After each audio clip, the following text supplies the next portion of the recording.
This is Inchara from Sri Venkateswara College of Engineering under the Department of Computer Science and Engineering in Cyber Security. Today I am here to give a brief information about interprocess communication. Processes executing may be either cooperative or independent processes. Let us know what is independent process and cooperative process. Processes that cannot affect other processes or be affected by other processes executing in the system is known as independent process, whereas processes that can affect other processes or be affected by other processes executing in the system is known as cooperating processes. Reasons for cooperation. Information sharing. There may be several processes which need to access the same file. So, the information must be accessible at the same time to all users. Computation speed up. Often a solution to a problem can be solved faster if the problem can be broken down into subtasks which are solved simultaneously. Modularity. A system can be divided into cooperating modules and executed by sending information among one another. Convenience. Even a single user can work on multiple tasks by information sharing.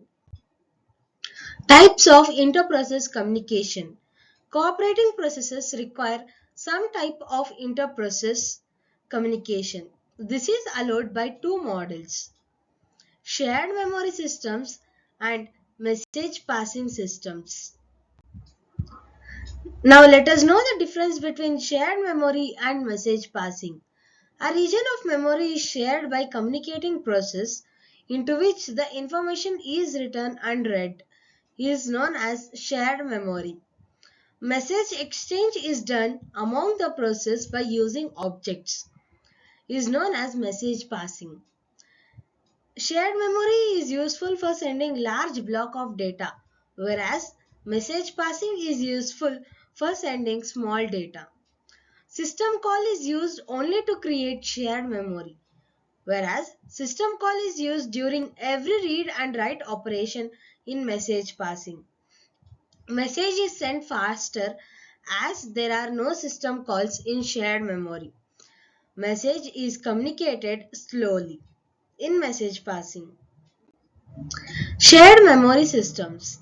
A region of shared memory is created within the address space of a process which needs to communicate. Other processes that needs to communicate uses this shared memory. The form of data and position of creating shared memory area is decided by the process.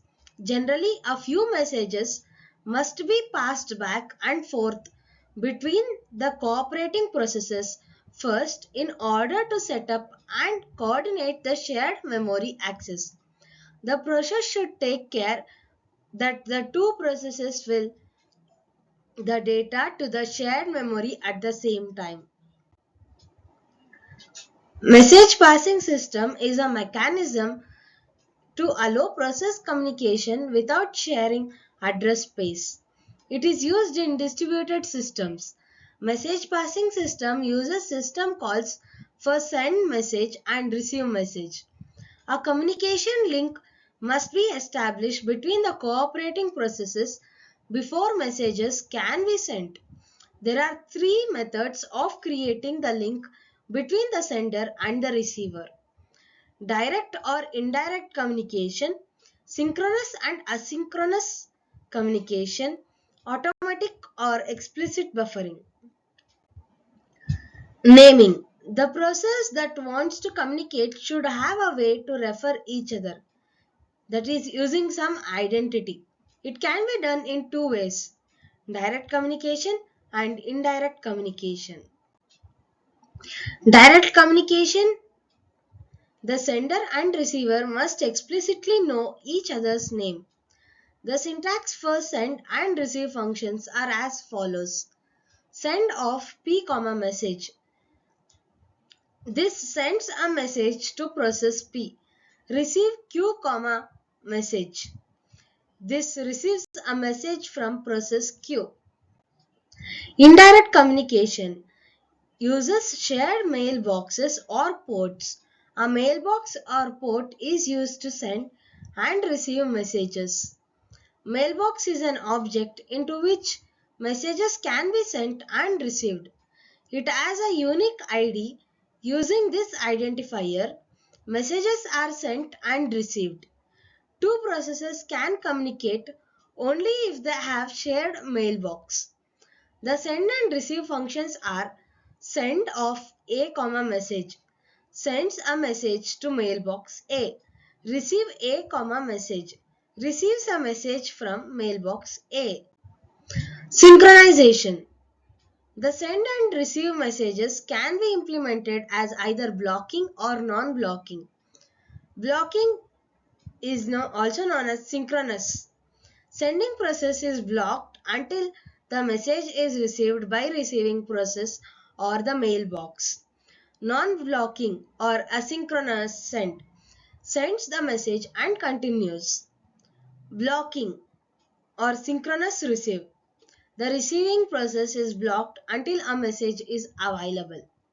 Non-blocking or asynchronous receive receives the message without received message may be valid message or null. When messages are passed, a temporary queue is created. Such queue can be of three capacities.